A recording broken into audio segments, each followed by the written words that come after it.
दोस्तों जोहार। स्वागत है मेरे YouTube चैनल साउथ छोटा नागपुर एक्सप्लेन में। जहां अखबार की खबर ख़त्म होती है वहीं से हमारी पड़ताल शुरू होती है। तो दोस्तों, आज का खबर तो आपको मिल ही गया होगा, आप सबों को मिल ही गया होगा कि शिक्षा मंत्री, देश के शिक्षा मंत्री ने अपने पद से इस्तीफ़ा दे दिया। तो ये ऐसा इसलिए हो पाया क्योंकि कॉकरोच जनता पार्टी और उसके साथ सोनम वांगचुक और तमाम तरह के सेलिब्रिटी भी बाद में आए। धरना प्रदर्शन हुआ, ज़ोरदार आंदोलन हुआ और स्टूडेंट्स को मारा पीटा भी गया बेरहमी से। उसके बाद ये इस्तीफ़ा हुआ। तो दोस्तों, हम बोलना चाहते हैं कि जब लोकतंत्र में सरकार बनता है तो अ, वो सबके सहमति से बनता है और उसको किसी आंदोलन में या विरोध प्रदर्शन करके उसको गिरा देना सरकार को, ये कतई भी लोकतांत्रिक गतिविधि नहीं है। लेकिन यहाँ पे सरकार नहीं गिरा है, लेकिन हम जो बोल रहे हैं उसी बात को लेके हम आगे एक बात रखना चाहते हैं, इसलिए ये बात बोल रहे हैं कि आप लोग अच्छे से जान लीजिए कि अगर कोई चाहे कि भीड़ इकट्ठा करके सरकार गिरा दिया जाए तो ये उतना भी आसान नहीं है। और ये लोकतंत्र के अंदर इस इसका कोई जगह नहीं है। तो लोकतंत्र में जब एक बार नेता चुना जाता है, एक बार जब मंत्री चुना जाता है, जब जीतने वाला जीत जाता है, प्रत्याशी जीत जाता है, तो फिर उसका आदर सत्कार करना पड़ता है। और वही वही अगर गलती कर रहा है तो अकाउंटेबिलिटी भी होना चाहिए, हिसाब किताब वो सब अपने जगह पे है। इस्तीफ़ा ज़रूरी है, लेकिन अभी सरकार नहीं गिरा है इसलिए उस मैटर पे हम बात नहीं करते हैं। तो धर्मेंद्र प्रधान जी का तो इस्तीफ़ा हो गया, वो शिक्षा मंत्री, शिक्षा व्यवस्था का सबसे उच्च पद पे बैठे हुए थे। ऐसे तो प्रधानमंत्री जी हैं सबसे ऊपर में, लेकिन शिक्षा व्यवस्था के मामले में प्रधान जी ही बैठे हुए थे। जो शिक्षा मंत्री अभी इस्तीफ़ा दे के चले जाएंगे तो वही बैठे हुए थे। तो हम बोलना चाहते हैं दोस्तों कि क्या लगता है आप लोगों को कि जब पेपर लीक होता है तो जो पेपर लीक करता है शुरू से ग्राउंड लेवल से और ऊपर तक ऊपर तक जो अ, बैठा है धर्मेंद्र प्रधान जी, वो लोग सब एक ही काम करते हैं या फिर सभी एक ही जैसा हैं? ऐसा तो नहीं है ना। धर्मेंद्र प्रधान जी का तो इस्तीफ़ा हो गया, लेकिन उनके नीचे जो और कितने सारे लोग होंगे, उनका क्या होगा? वो लोग जो संलिप्त होंगे, क्योंकि धर्मेंद्र प्रधान ही तो नहीं गए होंगे, वही तो प्रिंट नहीं कर रहे होंगे क्वेश्चन, वही तो बेच नहीं रहे होंगे मार्केट में जाके, उससे के लिए कोई कर रहा होगा। तो इसका जांच हुआ कि नहीं हुआ, ये सब न्यूज़ तो हम लोग को अभी अच्छे से नहीं मिल रहा है। और एक न्यूज़ देखने के लिए मिला भी था जिसमें मालूम चला कि पेपर लीक करने वाला कुछ ही दिन में बरी हो गया और बाइज्जत बरी हो गया। तो धरपकड़ भी हुआ माहौल बनाने के लिए और बरी हो गया। तो खैर चलिए, इस सब के मैटर में भी हम ज़्यादा बात नहीं करेंगे क्योंकि शिक्षा का मुद्दा है। तो हम इस इस वीडियो को शिक्षा पर केंद्रित रखना चाहते हैं। तो देखिए, हम ऊपर तो ठीक कर दिए, लेकिन सिर्फ ऊपर ठीक करने से ठीक हो जाता है? हमको तो नहीं लगता है कि ठीक हो जाएगा। जब तक ग्राउंड लेवल से, जड़ से ठीक ना किया जाए तो ठीक हो ही नहीं सकता है ना। तो ग्राउंड में क्या चल रहा है अभी? तो नीट का हम बात नहीं करते हैं, एकदम ग्राउंड बेसिक लेवल जो गांव देहात में जो हम लोग का स्कूल रहता है उसका हम लोग बात करते हैं। तो आप लोग भी देखे होंगे, बहुत सारा वीडियो आपको सर्कुलेशन में मिल जाएगा, बहुत सारा वीडियो जिसमें कि एक पत्रकार या तो फिर एक ब्लॉगर जाता है वहाँ पे और दो चार लाइन पढ़ के सुनाने के लिए बोलता है इंग्लिश का, हिंदी का। उस टीचर को वो पढ़ नहीं पाता है और क ख ग घ भी अच्छे से बोल नहीं पाता है। कहीं कहीं पर टीचर जनवरी फरवरी अच्छे से बता नहीं पाता है, कहीं पर सब्जी का नाम नहीं बता पाता है, कहीं पे छोटा छोटा स्पेलिंग्स को वो बता नहीं पाता है। स्पेलिंग मतलब छोटा छोटा सवाल का वो जवाब नहीं दे पाता है। लेकिन वो है टीचर, वो सरकारी टीचर है और वो अच्छा खासा वेतन भी उठा रहा है। तो वो वहाँ पे पहुँचा कैसे? उसका जांच कभी हुआ नहीं हुआ।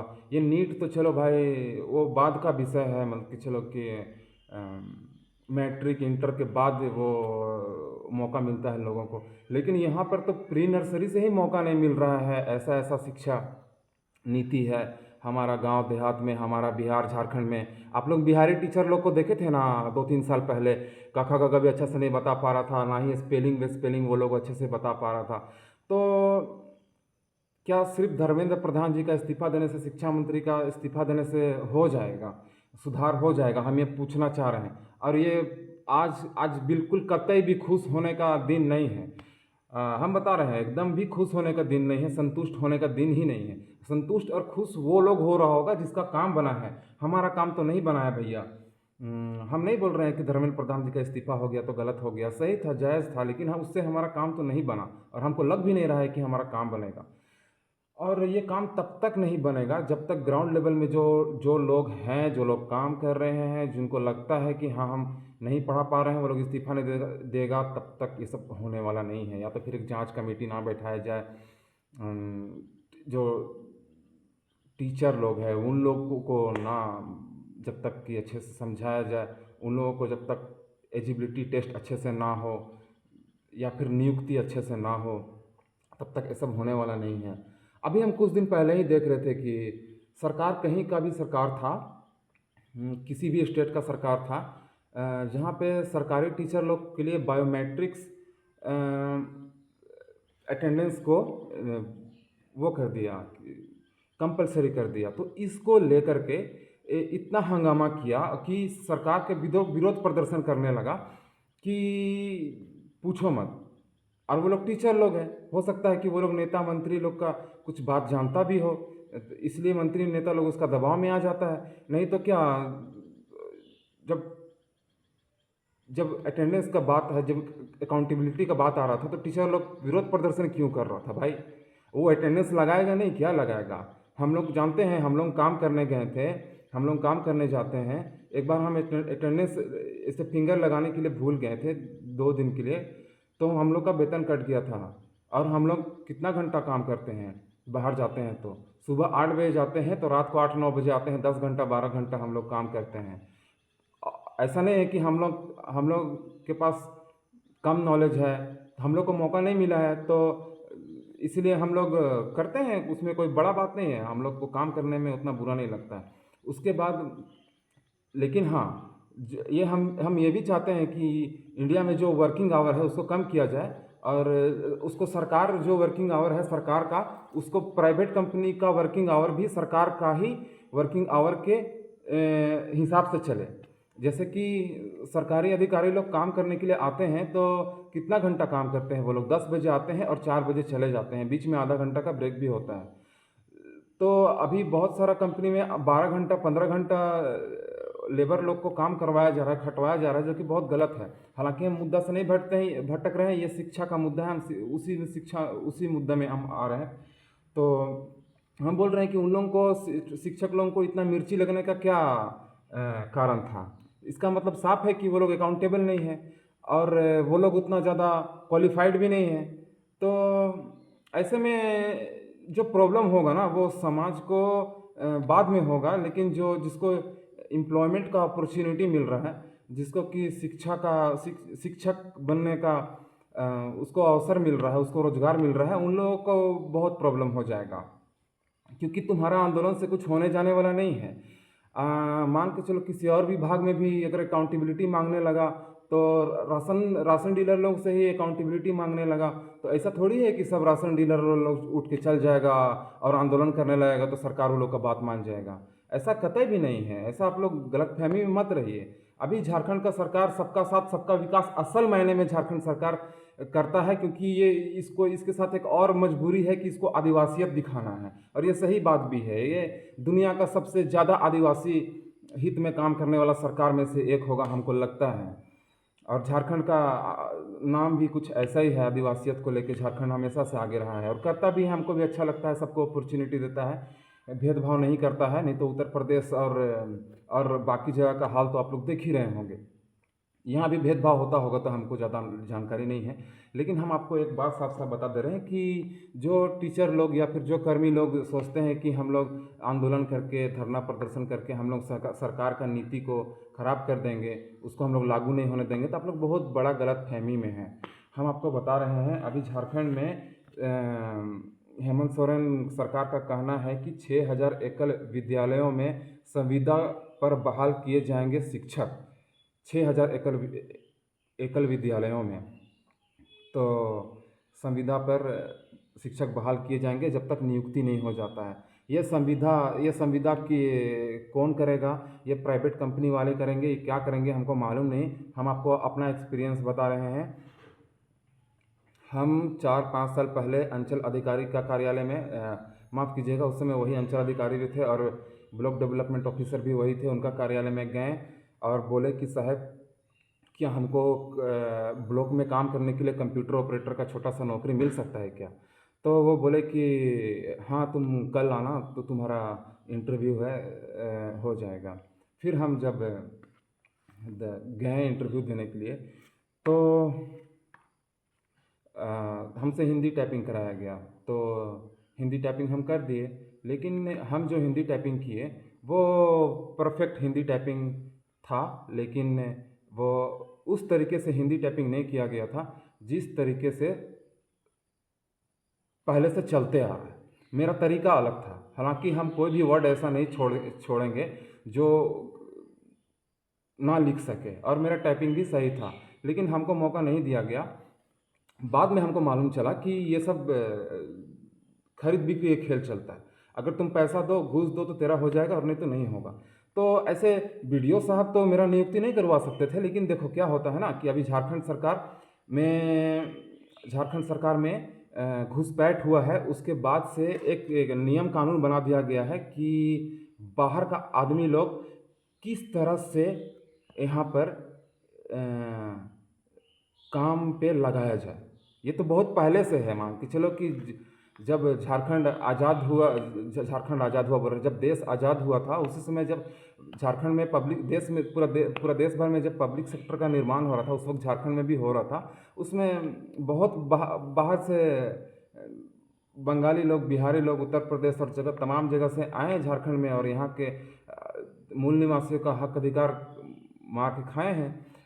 ये सब तो रिकॉर्ड में है ही। उसके बाद अभी भी यही चल रहा है कि कैसे ज़्यादा से ज़्यादा बाहर के लोगों को यहाँ पे नियुक्त किया जाए और बाहरी आदमी को यहाँ पे कैसे बसाया जाए, इसका खेल चल रहा है। इसी खेल के अंतर्गत जो जेपीएससी या फिर जो सरकारी तंत्र है जो नियुक्ति करती है, उनको निष्क्रिय कर दिया गया या उसका प्रभाव को बहुत कम कर दिया गया है। उसके बाद बहाना मिल गया सरकार को कि हाँ चलो अभी कमज़ोर है, अभी इसके पास फैसिलिटी नहीं है, तो क्या करते हैं हम लोग, प्राइवेट कंपनी को दे देते हैं। तो प्राइवेट कंपनी वालों का जो यहाँ पे जो ब्लॉक डेवलपमेंट ऑफिसर है या डीसी साहब है, उन लोग का काम पड़ते रहता है। वो लोग टच में रहता है। तो क्या करता है ना, बीडीओ साहब लोग, चाहे वो लोग जो ऑफिसर लोग हैं, चाहे बीडीओ साहब है चाहे डीसी साहब है, वो लोग अपना सेटिंग के हिसाब से, वो लोग जो भी पैसा लेता है नहीं लेता है वो तो बात की जांच का विषय है। वो लोग अपना सेटिंग के हिसाब से पब्लिक प्रेशर में आके, जो लोकल स्थानीय लोग जो ग्रुपिंग बना के जो वोट का खरीद बिक्री करता है, वो लोग का प्रेशर में आके वो लोग नौकरी या फिर अन्य चीज़ भी वो लोग गलत जगह पे बांट देता है। तो वो प्राइवेट नौकरी है। और प्राइवेट नौकरी करने वाला लोग को भी सरकार खुश करने के लिए बोलता है कि हाँ हम तुम लोग का वो कर देंगे, क्या बोलते हैं, गवर्नमेंट हमेशा के लिए, मतलब क्या उसको परमानेंट कर देंगे, गवर्नमेंट कर देंगे। ऐसा सरकार खुश करने के लिए बोलता होगा, लेकिन इतना आसान नहीं है कि ये सब हो जाएगा।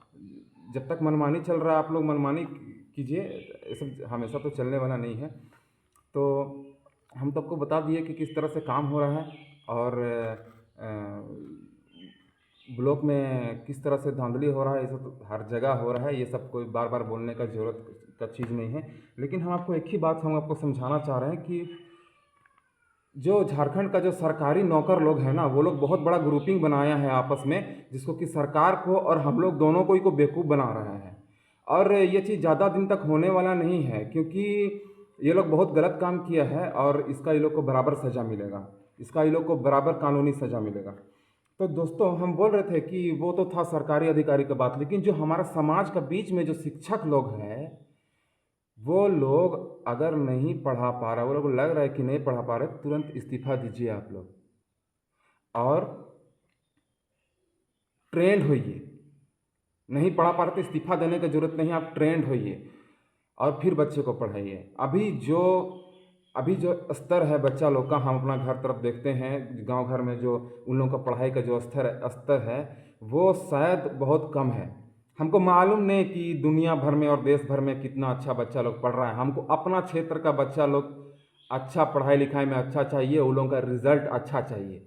और नहीं तो हम क्या करने वाले हैं बता बता देते हैं। हम नहीं, जमाना, हम मीन्स आप समझ रहे हैं ना, हम अकेले नहीं। हाँ, तो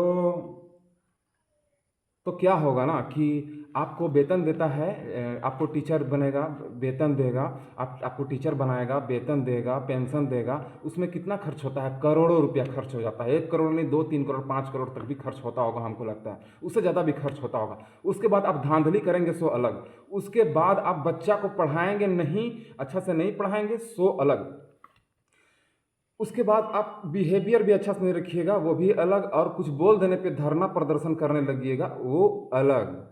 ये सब चीज़ का एक दवा है, एआई रोबोट टीचर, है ना।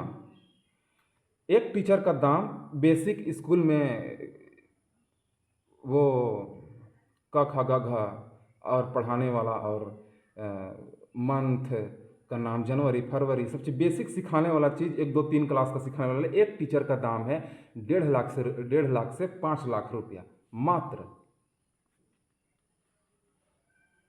और उन्नत AI teacher, basic AI teacher का कहने का मतलब है कि 1 से वो प्री नर्सरी से लेकर 10th तक का पढ़ाई करवाएगा, है ना। उन्नत एआई टीचर जो कि इंटर लेवल से लेके ग्रेजुएशन, पोस्ट ग्रेजुएशन तक भी कराएगा, उस रोबोट टीचर का दाम है 5 लाख रुपया से 20 लाख रुपया। और ग्रैंड रिसर्च ग्राउंड ह्यूमनॉइड, बहुत उन्नत लेवल का एआई टीचर जिसको हम कहा जा सकता है, उसका दाम 20 से 50 लाख रुपया। तो एआई टीचर आ जाएगा तो क्या होगा ना कि जैसे वो स्कूल में घुसेगा ना, उसको ठेपा ठेपी लगाने की ज़रूरत नहीं, वो सीधे अटेंडेंस चल जाएगा।